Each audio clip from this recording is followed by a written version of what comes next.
दोस्तों, कनाडा के प्रधानमंत्री जस्टिन ट्रूडो की मुश्किल दिन ब दिन बढ़ती जा रही है।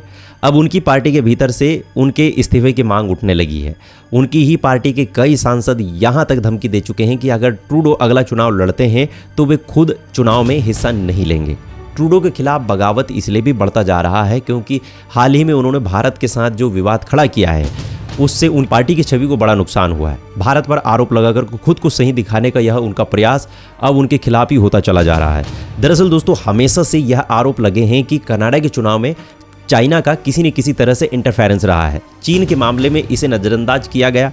उसके पीछे कारण है क्योंकि चीन को टारगेट करना कनाडा के लिए थोड़ा मुश्किल है, लेकिन ट्रूडो ने सोचा कि शायद भारत को निशाना बनाना आसान रहेगा। भारत को टारगेट बनाने की कोशिश में वो अपनी ही पार्टी में एक टारगेट बन गए। अब देखिए दोस्तों, यहाँ तक की स्थिति आ पहुंची है कि अगर ट्रूडो इस्तीफा नहीं देते हैं तो उनके प्रधानमंत्री बने रहने की संभावना पर सवाल उठ रहे हैं।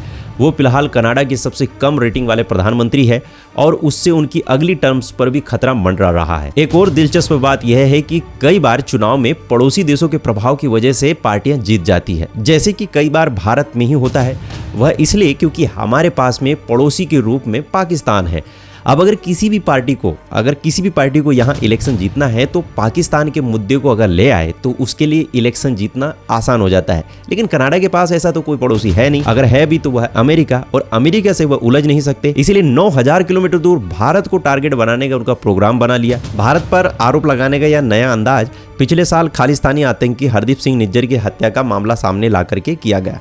इस हत्या के लिए भारत को जिम्मेदार ठहरा कर कनाडा में सिख समुदाय के बीच सहानुभूति बटोरने की कोशिश की जा रही थी, लेकिन इस प्रयास ने ट्रूडो की लोकप्रियता पर ही चोट पहुंचाई है और इस बात का बड़ा सवाल है कि क्या वे अगले चुनाव में प्रधानमंत्री बने रह पाएंगे। कनाडाई मीडिया के अनुसार जस्टिन ट्रूडो का विरोध करने वाले लिबरल पार्टी यानी खुद की पार्टी के सांसदों ने उन्हें 28 अक्टूबर 2024 तक का पद छोड़ने का अल्टीमेटम तक दे दिया है और पद न छोड़ने पर इन सांसदों ने खुली बगावत की चुनौती भी दे दी है। ट्रूडो के खिलाफ इस मुहिम में कम से कम 30 सांसद शामिल हैं। ट्रूडो को हटाने को लेकर के एक पत्र भी सांसद अपने साथियों को थमा चुके हैं।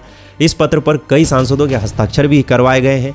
बुधवार यानी कि 23 अक्टूबर को कनाडाई संसद के भीतर हुई एक बैठक में विरोध करने वाले सांसदों ने जस्टिन ट्रूडो का इस्तीफा देने को कहा। उनके सामने विरोध वाला पत्र भी पढ़ा गया।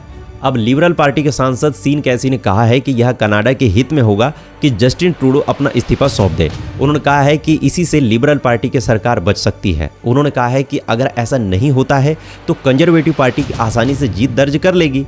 और लिबरल पार्टी के जो सांसद है उन्होंने कहा है कि ट्रूडो के इस्तीफे के बाद एक नए नेता की तलाश की जाएगी और इससे पार्टी के खिलाफ जो देश में बन रहे इनकम्बेंसी के जो माहौल को ठंडा किया जा सकता है और इसमें इलेक्शन में मदद मिलेगी। एक सांसद केन मैकडोनाल्ड ने कहा है कि ट्रूडो को अब लोगों की बात तो सुननी ही पड़ेगी। कनाडा की संसद में लिबरल पार्टी के लगभग 150 सांसद हैं और इनमें से लगभग 30 खुले तौर पर ट्रूडो के विरोध में उतर आए हैं और यदि यही संख्या बढ़ती है तो ट्रूडो को कुर्सी छोड़नी पड़ सकती है। ट्रूडो की सरकार पहले ही बैसाखियों के सहारे चल रही है।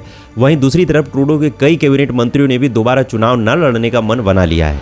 उनके चुनाव न लड़ने के पीछे ट्रूडो के चलते लिबरल पार्टी की लोकप्रियता दिन ब दिन गिरती चली गई है। कनाडा के सर्वे भी ट्रूडो और उनकी पार्टी की बुरी हालात बयां कर चुके हैं।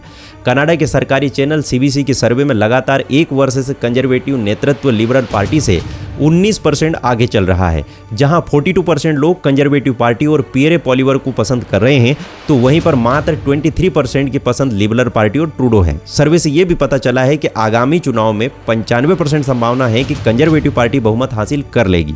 उसके उलट इस बात की केवल 1% संभावना है कि लिबरल पार्टी सत्ता में आए और प्रधानमंत्री के तौर पर भी ट्रूडो की अप्रूवल रेटिंग धरातल में ही जा रही है। ट्रूडो को वर्तमान में कनाडा के प्रधानमंत्री के तौर पर 65% लोग पसंद नहीं करते हैं। इसमें सुधार भी नहीं हो रहा है। प्रधानमंत्री ट्रूडो की यह मुश्किलें भारत से राजनयिक झगड़ा मोल लेने के बाद और भी बढ़ गई है। उन्होंने हाल ही में अपने पुराने आरोप दोहराए थे कि भारत ने खालिस्तानी आतंकी हरदीप सिंह निज्जर की हत्या करवाई है।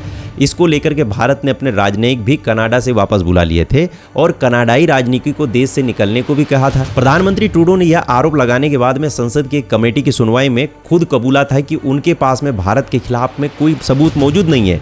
इस बीच कनाडा में इस मामले में सबूत दिखाने की मांग भी उठ चुकी है। ऐसे में ट्रूडो के लिए यह और भी राजनीतिक संकट पैदा करता है और बड़ी चुनौती है और अगर वह इससे पार नहीं पाते हैं तो उनके राजनीतिक करियर का अंत भी हो सकता है।